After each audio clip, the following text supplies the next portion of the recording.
Okay, there was some confusion in class about how to decide which of these two mechanisms, I'm going to draw a line, ooh, that's way too big, which of these two mechanisms is an acceptable mechanism, okay, is consistent with the rate law developed. So I'm going to cross this off like that. Let's look just at the first one, okay? This method, using molecularity, has two steps. First is to check the stoichiometry, the second is to check the rate law. We know the stoichiometry is going to work out okay in this case, this first case, so let's just look at the rate law. Step one, we draw the line under the slow step, showing that we're not going to worry about any steps that happen after that because the slow step is the rate determining step. It determines the rate. So anything up to that point is what will be included in our rate law. In this method, the next thing you do is cross off the intermediates. Okay, that is how this method works. You cross off the intermediates. If you are looking for why that is, Google substitution method of solving mechanisms of rates. It's no longer in textbooks, so it's just not a method that's used because it's difficult, and this method works much better. So, but if you're really interested, you can Google how to do the substitution method. All right, so the first thing we did is we drew the line under the slow step. We're going to include in our rate law for this mechanism everything up to and including the slow step. So we cross off the intermediate that's there, and then we write the pseudo rate laws. So for this elementary step, the rate is equal to K times ClO2, and there's one of them, and F2, and there's one of them. For this one, so this K, I'm going to give it a 1 to show that it's not the same as the original K. K2 times nothing, because there are no reactants to work with in this one. So when I combine these two, I get a rate law of K times ClO2 times F2, and if I check that against the rate law that was experimentally determined, we find that they are the same. Therefore, one is an acceptable mechanism. Now, just to check, we can check 2 with the same method.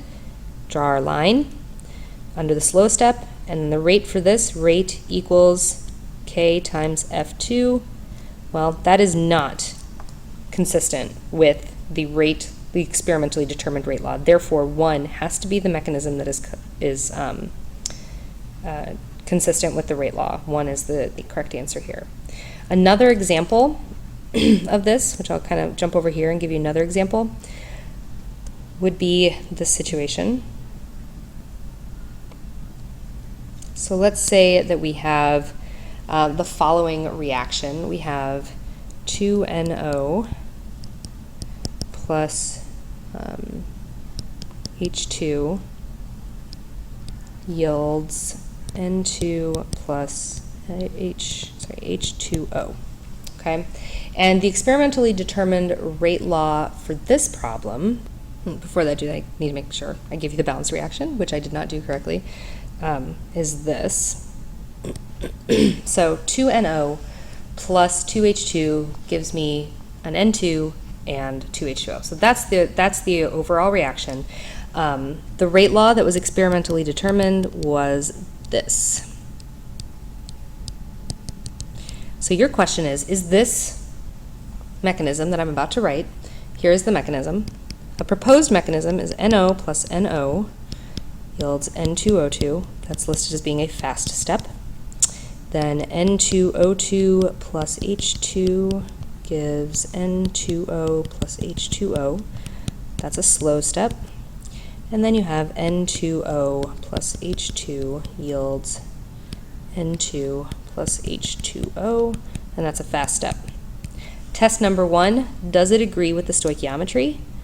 Okay, so looking at that, this cancels that, the N2Os cancel, and then I can add things up. So I have 2NO plus 1 2H2 yields N2 plus 1 2H2O. So this does agree with the stoichiometry. Now I need to decide if it agrees with the overall rate law, the experimentally determined rate law. So the first step in the molecularity method is to draw our line under the slow step, because that's the only 2 steps we're going to consider, and then to write our rate, pseudo rate laws. So rate equals K times NO, and there are 2 of them, and that's a special K because it's not the actual K, it's the pseudo rate constant. And then this one, rate equals K2 times H2, and there's just one of those. So when I combine these together, I end up with rate equals K times NO2 H2, and you'll notice that does agree. So it has met both conditions. It is both stoichiometrically consistent with the overall equation, and the molecularity, the way that we determined the rate law, is that that rate law is consistent with the experimentally determined rate law. So this is an example of how you would do these kinds of problems. Note that the confusion in class was whether or not to cancel the intermediates, and in this method, the way this method works, you do cancel the intermediates before you write the pseudo rate laws.